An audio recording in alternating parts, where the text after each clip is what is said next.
What's up, everyone? Online prep coach Alex here with prepcoach.com. Today, talking about the basics of stem cells, not just exogenously applied through your medical practitioner, but also endogenously produced. Because there are some over-the-counter supplements, one in particular I've talked about beforehand, that can do a good job of driving that endogenous production.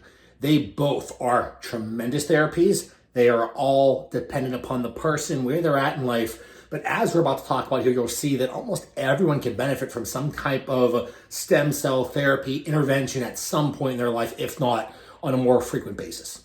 So a lot of things to go over, but first let's look at the basics endogenously, right? So endogenously, once we get to 30, between 30 and 50, because things change based on the math, the person, everyone knows that 50-year-old who's in better shape than someone down the street who's 30 years old, it changes. But anywhere from 30 to 50, we essentially see a massive downregulation in stem cell overall release and production, mainly because we're seeing that actual red bone marrow change. So we have that yellow marrow interaction as well. If we, though, understand that, we say, okay, once we hit 30, most likely need to do some kind of a therapy stem cell-wise to start driving the regenerative process. Because remember, stem cells are blank template cells. And there's a couple different ones we'll talk about. So let's actually start there. The three main ones we're looking at here are going to be our actual mesenchymal stem cells. There are our hematopoietic stem cells, and then there's our endothelial progenitor stem cells.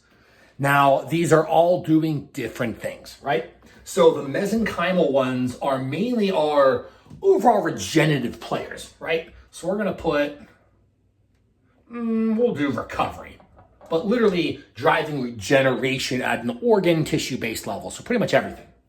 The hematopoietic are more of the basis and driver on our immune functioning. So very, very different.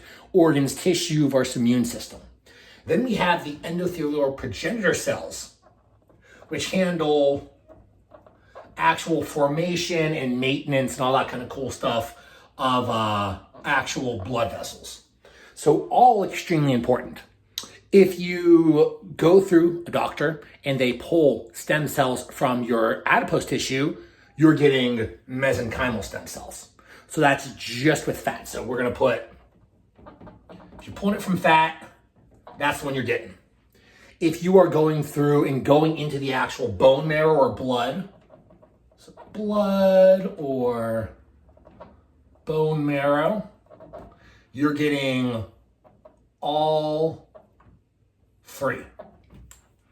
So it's not that getting stem cells from your fat is bad. It's more the fact that if we get it from our blood or bone marrow or endogenously release it, we're getting all of these. And I'll also put that endogenously released.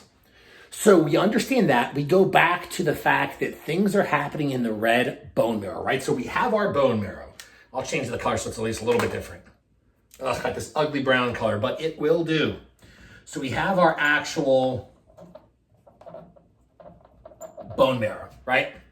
If we zoom in, there is a ligand, so a hormone, a molecule that's going to bind with its receptor.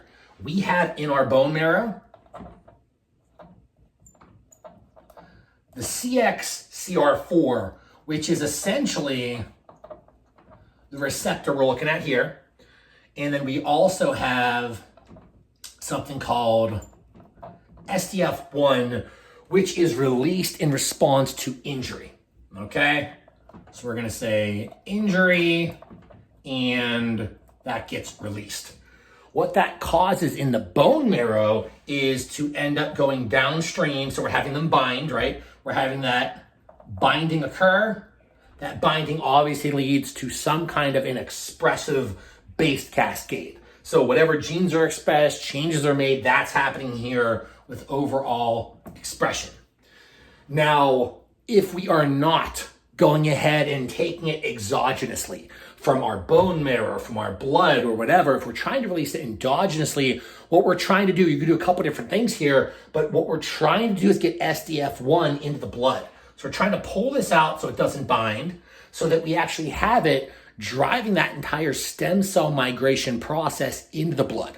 So we're pulling that out. We're going to say all of those stem cells. So I'm going to do MHE for all of them. So mesenchymal, hematopoietic, and endothelial progenitor. And then they are going to go, and let's say you're injured, right? So you actually went ahead and you tore your bicep, and at the same time you've been working a lot, so you're pretty tired. So there's most likely some kind of neurological trauma, stress, things like that. These are going to go to the damaged sites. So these are going to go into the bicep, go into neural tissue. And again, it's a combination of these different stem cells that are going to be released. If we're understanding that some may have more mesenchymal, some have more hematopoietic, some may have more endothelial progenitor, it really does depend on the person and their own release rates of these things and what's actually being healed. Because remember, if you're not having these stem cells utilized, it'll just go back into the blood and they can eventually recycle, essentially. So although it doesn't have to be all three of these, some of these, essentially SDF1 to some stem cells, will go and heal whatever damaged area is there. And again, this is not doing it justice, but this is a rough basics video on it. So if you are looking to do these kinds of therapies, there are obviously a ton of practitioners out there. So number one, practitioner if you're trying to apply things exogenously. If you are someone who is trying to drive it through the endogenous route, there's a product called Stem Regen out there. There's 3 different products actually that they do sell. The more dysfunctional you are, the more products you have to use. Because they have one that causes release, one that mobilizes, and one that improves the signal, basically. And they have a sport one as well, I think. But if you are someone who is naturally, we'll say, who is an athlete, who's relatively naturally healthy and all that good stuff, you just need the release to get stem cells into circulation because you already have all this damage. It knows where it's going.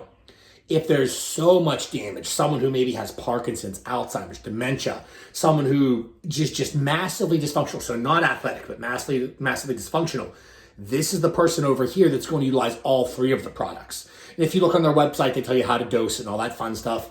What we're looking at there is being able to endogenously release something like 10 million stem cells per day, which is really cool. Certain ingredients will peak in an hour, come back down. Other ones will peak in 2 hours, other ones 3 hours. It's very well formulated and crafted. And I personally take the Stem Regen release pretty much year round, and then I'll bump it up during times of if there's any kind of massive injury or massive workload, anything like that where I need more recovery. But to me, if we are looking at going down the route of longevity or injury recovery or trying to maximize ourselves as humans, we are looking at not just exogenous stem cell therapy, but also endogenously produced stem cells. So we're trying to get our own bone marrow to interact. We're trying to get our own release of these different types of stem cells, mainly mesenchymal, but again, we're still going to have the hematopoietic, we're still going to have the endothelial progenitor. And again, I say that because it does depend on the individual. And it's tough to gauge those release rates. To me, it's more the body taking that mathematical equation and saying, okay, where's your damage at? Is it more tissue overall recovery? Is it more immune system burden, cancer, something like that? Is it more blood vessel problem?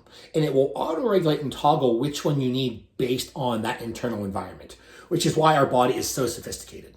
But best case scenario, we are doing stem cell therapy both exogenously and endogenously. I'll go into a more in-depth one about the exogenous stem cell therapies, but I think this is an overall good basic one just to get you thinking about, would it be my time to start looking into stem cell therapy as a whole for longevity, for recovery, for all the above? As always, thank you so much for watching. Check out theprepcoach.com. See you next time.